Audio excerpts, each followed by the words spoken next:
doubting my comrades along the way. But even after all we've accomplished, the phantom pain never let up. If anything, it just got worse. But you understood that from the start, didn't you?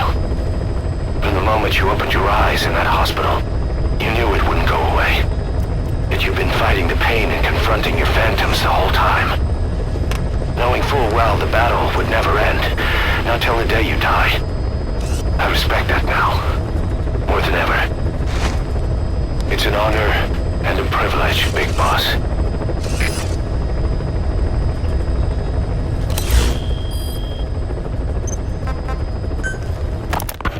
Well, Doctor, I have the report on the incident at the quarantine facility. Assuming the vocal cord parasite underwent a mutation. The only plausible explanations are exposure to some high-concentration mutagen or radiation. As you know, some of the staff at the quarantine facility were infected with the parasites. The Wolbachia prevented them from copulating, but the parasites themselves can't be removed from their host's vocal cords.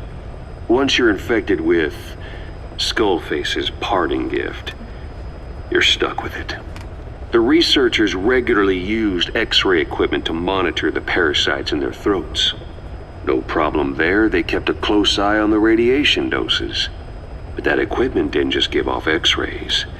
It was also emitting beta rays. Even though that's unnecessary for the scans. See, beta rays have far worse effects on DNA than X-rays. Meaning the only logical conclusion is that someone added in a beta ray emitter to trigger a mutation. Those beta rays leaked out from inside the equipment. Because the emitter was retrofitted, the shielding was inadequate. And the person who ordered and inspected the equipment was you, Doctor. That makes you the only person with the opportunity to install that emitter. So now you're saying I sabotaged medical equipment for some wild plan to make the vocal cord parasite kill everyone? Or maybe you thought it'd reveal a way to treat the parasite without using the Wolbachia. With that much to barter, I suppose some people would welcome even a pathetic cur like you. Just stop it! You'd have no shortage of buyers, but most would be happy with just the parasite. You wouldn't need to offer anything else. However, if that buyer already knew about the parasite, they'd also know that by itself, it's no longer the ultimate bargaining chip it once was. To sell to that buyer, you need to throw in a bonus. A way to one-up it. There's only one buyer who'd be after that. Emmerich, we record all communications on Mother Base. That includes radio transmissions to and from homemade devices. You've been in frequent contact with people in America. A private biotech company. A client of which is DARPA. And they are connected to Cypher. You made a deal with Cypher. You offered them a new parasite in exchange for your safety. This is the only place in the world where the vocal cord parasite still exists. And you used it as a testing ground. Tried to resurrect their bioweapon. But your plan to obtain the parasite has failed. Your bullshit ends now. And don't think you're leaving here alive.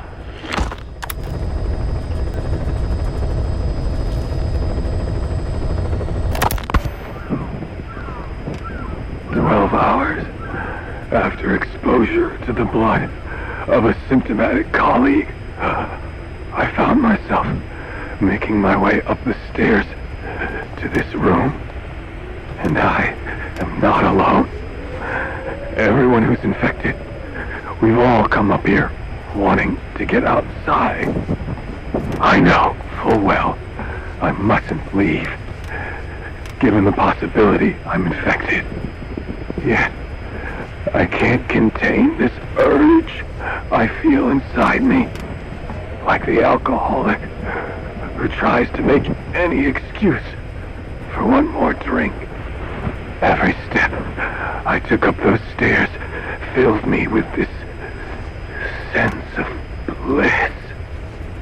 I still have all my wits about me. It took no time at all to rewire the electronic lock and open the emergency exit. Then, just as I was about to set foot outside, I finally realized what was going on. This desire for freedom is not my own, but that of the vocal cord parasites inside me. They want the ravens to feed on us, pecking us to death, attracted by these sweet secretions. They have mutated to facilitate this. The sweet smell is powerful enough to attract even a species with such a weak nose. So, before the parasites take complete control, I must. Most of the staff in here are already infected. At least, everyone I've looked at is. Infection with this parasite causes a high fever in the pharynx. I have modified a pair of night vision goggles to react only to this temperature range. With these goggles, you can identify who is infected. Other infected will, like me, feel compelled to make it outside. If the ravens get their meal, they'll head for land next. That cannot be allowed to happen. 12. The whole idea of the vocal cord parasites was that they'd only copulate once exposed to a specific language over time. But the parasites infecting our men in the laboratory laid their eggs straight away. The larvae were eating their lung tissue almost immediately. What kind of mutation was it? Those who were infected and cured still carried the vocal cord parasites in their throats. They were still there, but the males had been rendered female by the Wolbachia, and copulation could not occur. So we thought, but it is the Wolbachia that mutated. Not the parasites? You remember I told you the Wolbachia attempts to maximize its number of female infected hosts? Yes, hence the male-to-female transformation. Precisely. But other Wolbachia strains use different methods. Cytoplasmic incompatibility, killing the males, and parthenogenesis. Parthenogenesis? Aphids? Aphids use that to reproduce via females only. Very good. The females lay their eggs without a male present, creating clones of themselves in explosive numbers. Parthenogenesis was originally a means for an organism to take maximum advantage of abundant resources by increasing its numbers. Certain strains of Wolbachia force this to occur, to create more and more infected females. And that's why our men develop symptoms in the blink of an eye. Wolbachia causing parthenogenesis is common in parasitic wasps. Of course, the Wolbachia I introduced to your men did not have this characteristic, but I believe the mutation, whatever it was, caused it to force parthenogenesis in its host, the vocal cord parasites. The Wolbachia we used to prevent egg laying became the agent of limitless reproduction. There's something else. The symptomatic infected in the laboratory all wanted to get outside, even knowing there was napalm waiting for them out there. You said the parasites made them act that way, but parasites controlling humans. Is it possible? Parasites altering the host's behavior is a common occurrence in the world of nature. Long ago, the vocal cord parasites had this ability, but even I never foresaw they might control humans. Until I heard the things your man said. You mean the researcher on the top floor? The bit about, I'm not a snail? Yes.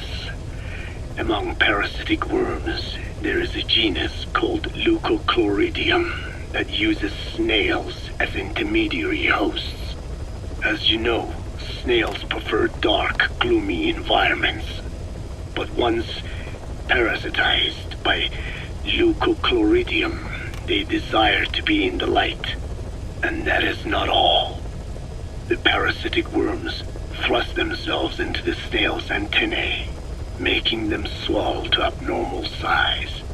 The snail, meanwhile, frantically wiggles its antennae as the parasites squirm inside.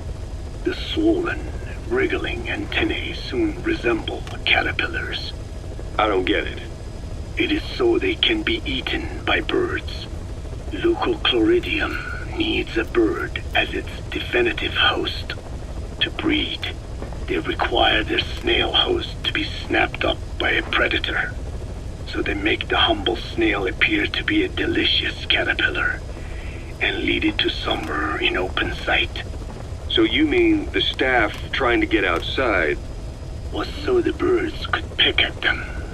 The parasites altered their mental state, making them crave higher places and to be outdoors. I can only surmise that both the Wolbachia and the parasites mutated before the ancestors of the vocal cord parasites infected humans. Their hosts were birds. What we saw in the laboratory was some throwback to that time. The parasites attempting to make birds their intermediary hosts. It sounds insane. A praying mantis that is host to a parasitic hairworm will dive into water and drown itself, just so the hairworm can lay its eggs in water. Rats infected with Toxoplasma gondii lose their instinctive caution and run right up to cats. Just some of the many ways parasites control the host. But we're humans. Surely our minds are too complex for that. I thought just the same. Free will is what makes us human, so it never occurred to me that the parasites could be controlling the symptomatic. But the mood, the will of a person can be easily affected by the balance of their cerebral substances. Take the toxoplasma I mentioned. It does infect humans, and it is thought the infected develop a more reckless attitude. But to think that mutations occurred in both the Wolbachia and its parasite hosts. Your observation is most apt. Both mutations occurring at once indicates the presence of a powerful mutagen. I see. Keep working on narrowing down what it was.